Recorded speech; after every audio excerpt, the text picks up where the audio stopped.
Guys, emang masih zaman kuliah jurusan geologi. Jadi di video kali ini kita bakal bahas jurusan geologi atau teknik geologi ini. Apa sebenarnya geologi dan gimana prospek masa depannya? Apa mereka cuma jadi tukang batu doang? Halo sobat-sobatku yang 3D sekalian. Jadi kali ini gue bakal bahas jurusan kebumian yang fokus pada bebatuan di muka bumi dan juga di dalam bumi. Sebagai orang migas, jurusan ini ya nggak terlalu asing sih buat gue. Sebelum kita mulai video ini, di channel ini gue biasa bahas soal konten edukasi, keuangan personal, dan juga psikologi positif. Buat kamu yang merasa konten macam ini cocok buat kalian, jangan lupa buat subscribe channel ini ya. Dan juga buat kalian yang merasa video ini bermanfaat buat kalian atau mungkin teman kalian, jangan lupa buat like dulu videonya dan juga share ke teman kamu yang butuhkan ya.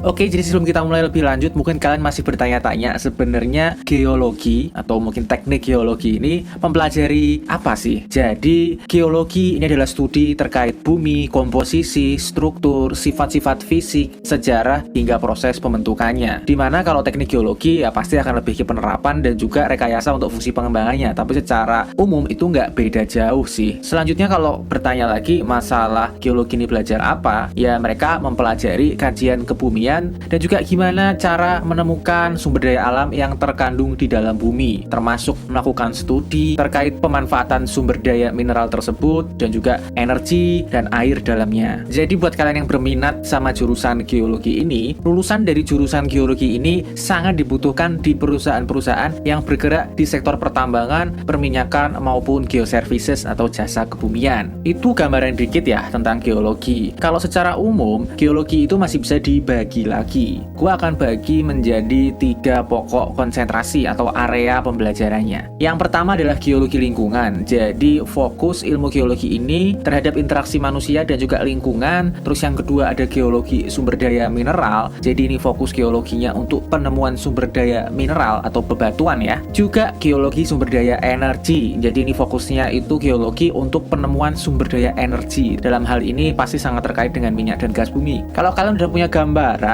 geologi ini kurang lebih belajar apa, pembagiannya seperti apa, selanjutnya kita bisa mulai masuk ke yang paling gurih dalam hal ini adalah gaji. Tapi sebelum kita masuk lebih lanjut, kalau kita bahas gaji ini, karena kita bicara kuliah itu investasi waktu dan juga uang, jadi kita harus tahu biaya yang dikeluarkan awal, yaitu biaya kuliahnya. Kalau masalah biaya kuliah, ini karena termasuk bidang studi keteknikan yang butuh banyak alat ya pasti biaya kuliahnya itu mahal, biarpun nggak semahal yang sangat-sangat mahal gitu. Karena kita udah bahas masalah biaya kuliahnya, kita bisa masuk fokus bahasan yang lebih menarik yaitu gaji beneran kali ini. Gaji ini akan gue bagi menjadi 2. Yang pertama itu gaji per posisi senioritas dan juga gaji rata-rata per jurusan seluruh Indonesia dari lulusan geologi ini. Kalau udah jelas pembagiannya, yang pertama kita akan bahas dulu dari tingkat senioritas. Dan kalau kita bicara senioritas, yang pasti akan kita bahas itu adalah yang paling junior, yang paling hijau. Dalam hal ini adalah junior engineer. Rentang gaji untuk junior engineer itu ada di range 4 juta sampai 7 juta rupiah. Batas bawahnya lumayan standar dan batas atasnya juga bisa dibilang baik ya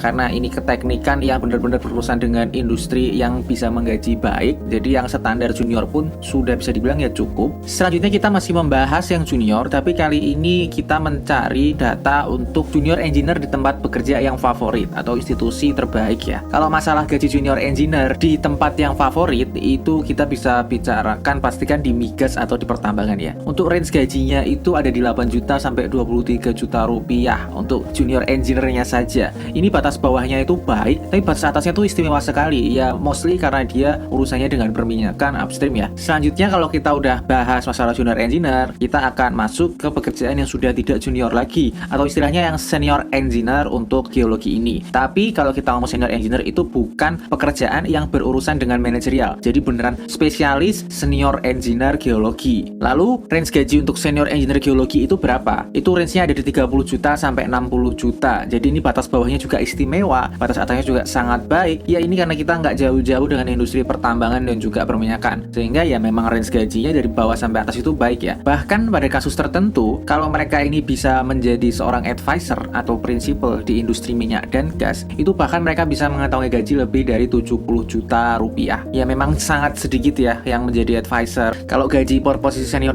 kita udah bahas, kita bisa mulai masuk ke gaji rata-rata jurusan. Kalau gaji rata-rata jurusan dari geologi atau teknik geologi ini memang nggak beda jauh ya, jadi gua rata-ratakan aja. Dan besaran gaji rata-rata untuk geologi atau teknik geologi ini ada di range 7,5 juta rupiah. Jadi range 7,5 juta rupiah itu gaji yang standar teknik juga, apalagi industri yang akan kita bahas nanti ini termasuk industri yang baik ya. Jadi range gajinya itu standar 7,5 juta rupiah. Dan kalau kita melihat dari awal tadi ya, dari biaya kuliah yang standar teknik memang mahal ya, dan juga range gaji yang bisa dibilang baik ya, dari awal sampai akhir rata-rata juga baik. Jadi gue bisa kasih nilai gaji geologi atau teknik geologi ada di nilai 8,3 dan ini range gaji yang baik. Selanjutnya kita akan mulai membahas kebahagiaan atau happiness-nya ya, karena kita perlu bahas ini. Ya memang banyak banget lah orang-orang yang gajinya itu udah besar, orang lain tuh envy ya, iri lihat gaji mereka, tapi mereka nggak betah kerja di situ ya, karena ya memang pekerjaannya tidak bermakna, tidak memuaskan bekerja di situ. Jadi nggak cuma bicara soal gaji aja. Kalau masalah kebahagiaan ini akan gue bagi dua sesuai acuan dari pay scale, yaitu yang pertama adalah kebermaknaan atau meaningfulness, dan kedua ada kepuasan atau satisfaction-nya. Kalau masalah teknik secara umum itu pasti kebermaknaan dan juga kepuasannya itu rendah ya, karena mostly mereka bekerja itu dengan alat, dengan barang, tidak urusan banyak dengan orang. Jadi kita di sini menggunakan acuan insinyur secara umum karena keterbatasan data, sehingga buat data kebermaknaan pekerjaan insinyur itu ada di nilai 52 dari 100, yang bisa dibilang dari kebermaknaan itu sangat kurang secara umum ya, karena bicara insinyur. Kalau kepuasannya gimana? Iya, untuk kepuasan insinyur memang cukup buruk, biarpun tidak seburuk kebermaknaannya, nilainya ada di 68 dari 100, jadi bisa dibilang cukup. Itu karena mostly gaji yang sudah dilihat tadi memang gajinya baik, biarpun pekerjaannya tidak bermakna, sehingga nilai kepuasannya cukup aja. Dan kalau kita melihat dari nilai kebermaknaan yang sangat kurang dan juga kepuasannya yang cukup-cukup aja, maka nilai kebahagiaan geologi atau teknik geologi ini ada di nilainya 7, cukup bahagia. Kita udah bahas masalah gaji dan juga kebahagiaan pekerjaannya, tapi kita akan masuk ke penyerapan. Ya kenapa dibahas? Karena ya penting. Kalau gajinya udah bagus, kerjanya happy, tapi ternyata di dunia kerja mereka nggak kepake, cuma jadi pengangguran beban keluarga doang, itu kan percuma. Sehingga kita harus bahas penyerapan ini. Dari yang pertama kita akan bahas outlook atau pertumbuhan per tahunnya dari insinyur geologi ini. Jadi untuk data outlook pertumbuhan insinyur geologi ini ada di angka 4% per tahun. Ya bisa dibilang pertumbuhannya kurang ya, karena memang mostly insinyur geologi ini bekerjanya itu merusak alam ya, dan konservasi alam di mana-mana sekarang ditegakkan, dan itu sangat berpengaruh sama kebutuhan ke depan dari insinyur geologi ini. Nah itu kan di masa depan. Lalu gimana di sekarangnya? Kalau masa sekarang itu kita paling gampang adalah mengecek nilai atau persentase pengangguran dari insinyur geologi ini. Nah kalau masalah data memang sedikit terbatas, sehingga akan gua gunakan data umum teknologi rekayasa. Penganggurannya itu kira-kira berapa ya? Jadi untuk penganggurannya ada di angka 3,7%. Jadi ini jumlah yang sedang dan cukup relate dengan geologi, karena geologi ini bisa dibilang ya nggak jauh-jauh dengan data pengangguran insinyur secara umum, karena ya dia sedikit anti mainstream ya untuk teknik geologi atau geologi umum ini, sehingga angka penganggurannya 3,7%, cukup relate. Kemudian kita tes lagi aja dengan lowongannya, karena kalau kita ngomong lowongan itu membuktikan di Indonesia kira-kira banyak apa enggak yang membutuhkan geologi ini. Dari data yang gue ambil dari Jobstreet ya, karena di yang lainnya nggak ada ya. Kalau kita ambil dari Jobstreet, entry lowongan dengan entry geologi itu ada sekitar 30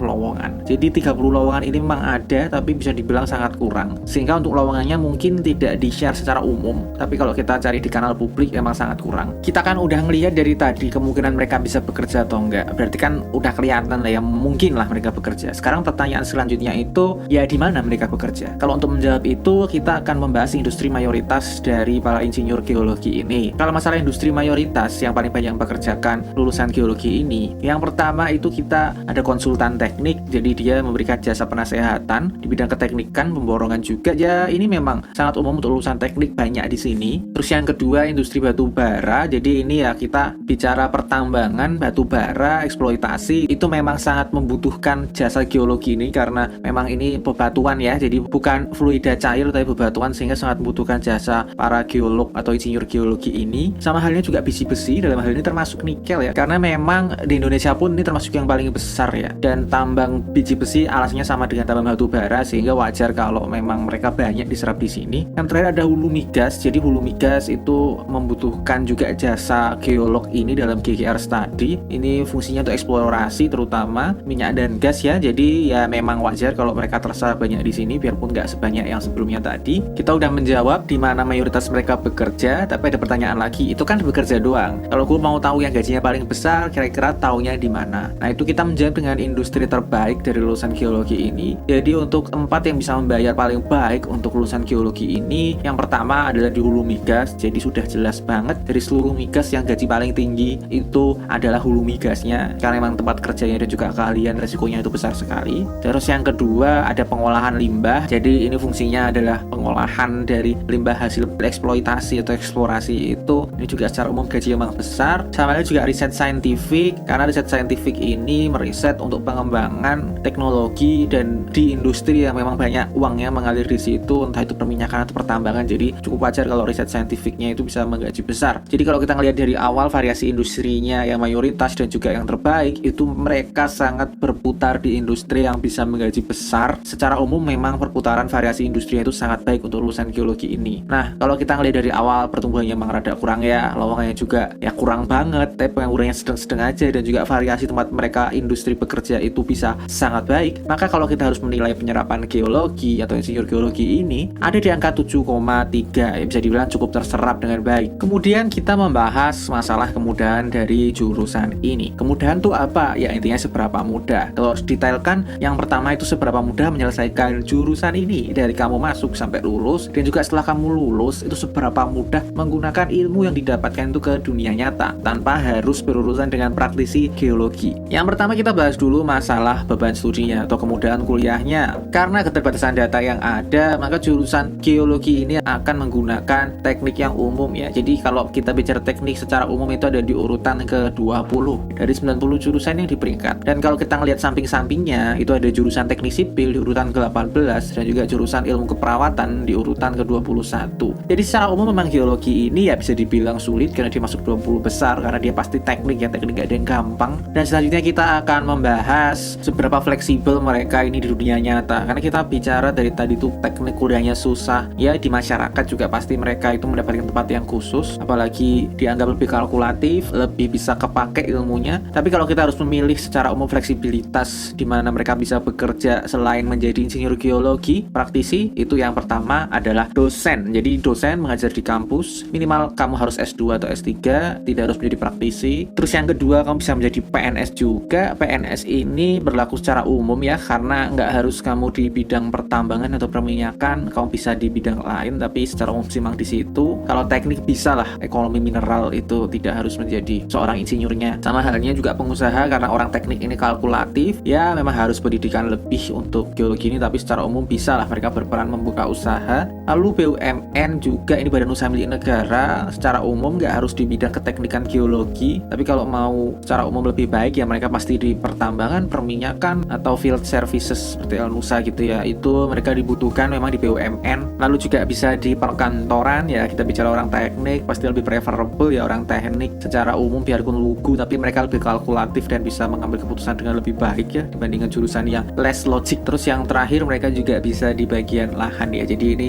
pengadaan dan juga penyiapan lahan ini karena mereka kan ahli bebatuan, jadi mereka juga bisa masuk ke industri lahan atau bidang lahan ini. Sehingga kita bisa melihat bahwa jurusan ini secara umum opsi fleksibilitasnya memang cukup menarik ya, karena memang ya dia dibutuhkan di mana-mana, nggak harus jadi insinyur geologi pun. Jadi ya bisa dilihat fleksibilitasnya cukup mudah. Kalau kita ngelihat dari awal tadi, masalah perkuliahannya memang sulit ya karena orang teknik, tetapi fleksibilitasnya juga ya bisa dibilang mudah ya, cukup baik. Maka ya kita akan mendapatkan nilai kemudahan dari geologi ini di angka 8. Ya bisa dibilang mudah juga fleksibilitasnya orang teknik gitu. Yang terakhir kita akan membahas keberlanjutan atau sustainability. Kalau masalah keberlanjutan ini itu apa? Intinya seberapa aman di masa depan. Kalau masalah spesifiknya apa? Yang pertama itu ya seberapa mudah mencari pekerjaan yang aman atau stabilitasnya. Dan juga kita nggak bisa melupakan otomasi ya. Jadi yang kedua itu seberapa mungkin pekerjaan mereka digantikan oleh para robot ke depannya. Yang pertama kita bahas dulu masalah stabilitas kerjanya. Jadi stabilitas kerja dari orang lulusan geologi ini memang ya karena kebanyakan itu mereka bekerja sebagai konsultan ya di field services. Memang sih ada ya yang mereka bekerja di pertambangan operasinya, tapi mereka tuh lebih banyak di eksplorasi dan pekerjaannya sifatnya itu project. Sehingga kalau kita ngomong stabilitas kerjanya itu kurang ya, karena kalau kontraktor itu secara umum mereka kalau pekerjaannya sudah selesai ya tidak ada jaminan mereka bekerja lagi di situ. Nah, kalau masalah stabilitas kerjanya itu memang kurang, kita masuk aja ke yang lebih masa depan lagi. Kemungkinan otomasinya gimana? Kalau masalah kemungkinan otomasi isir geologi ini dari data yang gue ambil itu angkanya ada di 9%. Jadi kemungkinan otomasinya memang ada, tapi nggak terlalu alarming karena masih banyak pekerjaan yang lebih parah lagi kemungkinan digantikan robotnya. Karena kita bicara insinyur itu ya memang urusannya dengan alat, dengan data, tapi kebutuhan manusianya memang tetap ada di situ. Sehingga kalau kita melihat dari keamanan kerja yang memang kurang dan juga kemungkinan robot itu memang ada, biarpun nggak alarming banget ya, sehingga kita bisa ngambil nilai keberlanjutan untuk lulusan geologi dan juga teknik geologi ini ada di angka 7,5. Istilahnya yang cukup berkelanjutan, nggak berkelanjutan banget tapi cukup-cukup aja ya, karena kalau mereka nanti di layoff dari pekerjaannya, mereka tetap dibutuhkan sampai berpuluh-puluh tahun ke depan ya. Sehingga kita udah sampai di penghujung video ini, kita bisa ngelihat nilai jurusan geologi ini sebenarnya dirata-ratakan dari awal sampai akhir. Kita udah kejembreng tuh dari gaji sampai keberlanjutan. Kalau mau nilainya tinggal kita rata-rata, sehingga nilai dari teknik geologi atau geologi ini ada di angka 7,7. Ya cukup aja lah ya, tapi dibandingkan jurusan yang lain, nilai huruf dari jurusan geologi ini ada di angka C, sayang sekali ya. Jadi review ini gua cukupkan. Kalau masih ada pertanyaan jangan malu-malu, tulis aja di komentar ya. Kalau kamu merasa cocok dengan isi dari video ini, jangan lupa buat share video ini dan juga subscribe channel ini. Buat kamu yang merasa video ini gak sejalan dengan pikiranmu atau bahkan merasa video ini ofensif buat kamu, dislike aja, gue gak apa-apa. Gue ucapin terima kasih buat kalian yang udah nonton video ini sampai habis, dan see you in the next video.